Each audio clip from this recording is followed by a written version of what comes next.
ეს ნახოთ რჩევები პირველ სასიყვარულო ურთიერთობებთან დაკავშირებით. აირჩიეთ სამი ვარიანტიდან ერთ-ერთი, პირველი, მეორე, მესამე. შეგიძლიათ დააპაუზოთ ვიდეო და ისე აირჩიოთ. მე დავიწყებ პირველი ვარიანტის განხილვით, რომ არ დავკარგოთ. პირველ ვარიანტს რჩევა ესეთი გექნებათ, რომ საკუთარ ინტუიციას და შინაგან ხმას მოусმინეთ პირველ რიგში ამ ურთიერთობაში და გაერკვიეთ საკუთარ თავში. კარგი იქნება თუ პარტნიორთვის არ იქნებით მარტივად გაშლილი და წაკითხული წიგნა, ცოტა იდუმალი ელფერს მიიღებთ და ცოტა თავს დაიფასებთ და დისტანციასავით დაიჭერთ. თქვენმა წაგადგებათ უფრო საინტერესოები შეიძლება იყოს თქვენი პარტნიორებისთვის. აქ შესაძლებელი ასევე იმუშაოთ ქვეცნობიერზე და შიშებზე ურთიერთობებში, რომელიც თუ გაქვთ ურთიერთობაში გარკვეული შიშები და მიჯაჭვულობები, იმუშავეთ ამ სიტუაციაზე, ჩაუღრმავდით, გაანალიზეთ, გააცნობიერეთ, რისი გეშინიათ კონკრეტულად, რატომ გეშინიათ, ამოიტანეთ ზედაპირზე ეს ყველაფერი. ისევ და ისევ მაინც პირველი იქნება ის, რომ ემოციებიც აჩვენეთ პარტნიორს, მაგრამ მოზომილად, ბალანსირებულად და ზედმეტ უკიდურესობებშიც არ გადავარდეთ ემოციურობის კუთხით პირად ურთიერთობებში. რაც შეეხება მეორე ვარიანტს, რას გირჩევთ ტარო ეხლა პირად ურთიერთობებში.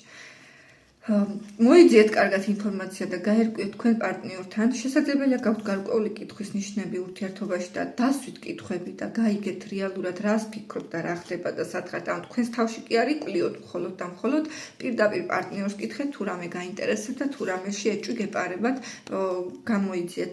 ასევე ვიტყოდი, რომ მეორე ვარიანტთან კარგი იქნება თუ ურთიერთობების სწავლას დაიწყებთ, ან რამე ლიტერატურას წაიკითხავთ, ან ვინმე მენტორს მოძებნით, თითქოს და გჭირდებათ გარკვეული ცოდნის მიღება და გაზრდა პირად ურთიერთობებში. შეიძლება რაღაცეები გაქვთ გამოცდილი, მაგრამ ყველაფერი არ იცით და დაბალანსება ვიღაცის და კომპეტენტურთან რომ უნდა მიხვიდე და რჩევა რომ უნდა იკითხო პირად ურთიერთობაში. აი მეორე ვარიანტს ეს ამოგდით, მოძებნეთ ვინმე ძლიერი, თქვენ ვისათვის რომ კომპეტენტურია, შეიძლება ფსიქოლოგი იყოს, შეიძლება ტაროლოგი იყოს, შეიძლება მეგობარი იყოს, გამოცდილი ადამიანი და მიმართეთ მას რჩევებისთვის, ვფიქრობ სწორ რჩევებს მოგცემთ. რაც შეეხება მესამე ვარიანტს. მესამე ვარიანტთან ახლა ესეთი სიტუაცია, თქვენ მოარგეთ თქვენს თავს. თუ ურთიერთობაში პრობლემებია და დაკარგვის პირას არის ურთიერთობა, აუცილებლად უნდა იბრძოლოთ მისი შენარჩუნებისთვის.